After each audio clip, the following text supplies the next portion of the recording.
Assalamualaikum warahmatullahi wabarakatuh. Apa kabar semuanya? Semoga selalu sehat, dilancarkan rezekinya, dimudahkan segala urusannya ya. Amin. Nah, di video kali ini saya akan berbagi informasi terbaru terkait pencairan bantuan PKH tahap 2 maupun BPNT tahap 2 tahun 2025. Ada kabar terbaru datangnya dari Kementerian Sosial atau Kemensos ya, mengenai data tunggal kesejahteraan sosial DTKS yang tidak lagi digunakan sebagai acuan data penerima bantuan sosial. Dan sebagai gantinya, pemerintah akan menggunakan data tunggal sosial ekonomi nasional atau DTSE sebagai data induk baru penerima bansos.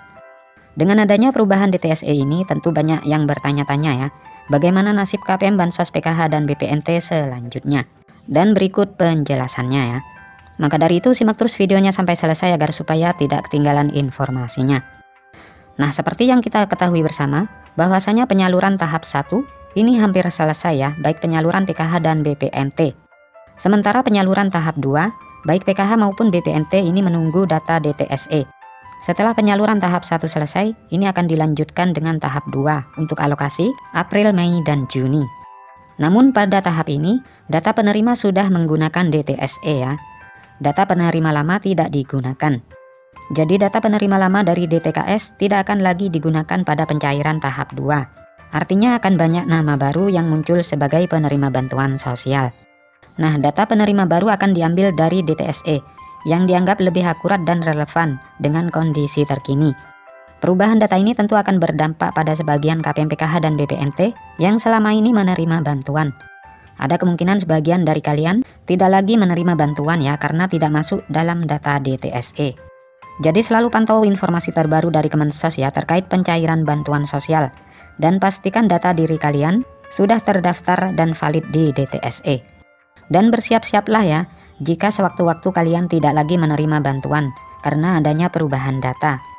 Penghapusan DTKS dan penggunaan DTSE sebagai acuan data baru merupakan langkah pemerintah untuk memperbaiki sistem penyaluran bantuan sosial. Tujuannya adalah agar bansos lebih tepat sasaran dan efektif dalam memberantas kemiskinan. Nah, seperti yang kita ketahui, untuk pencairan PKH dan BPNT di tahap pertama alokasi Januari, Februari, Maret itu masih menggunakan data lama yang berasal dari DTKS. Akan tetapi mulai di tahap 2 atau tahap ketiga, semua data penerimanya itu berasal dari DTSE ya. Yang artinya tidak ada jaminan yang di tahap 1 kemarin cair, di tahap yang kedua nanti bisa cair lagi. Namun para KPM tenang saja ya, bagi yang selama ini masih dapat tetap dapat jika masih layak dapat bantuan ya.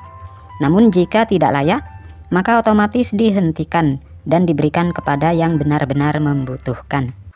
Nah, untuk jadwal penyaluran bantuan PKH tahap 2 maupun BPNT tahap 2 ini akan kembali disalurkan di antara bulan Mei dan bulan Juni tahun 2025. Sementara untuk waktu tanggal pastinya kita tunggu informasi selanjutnya.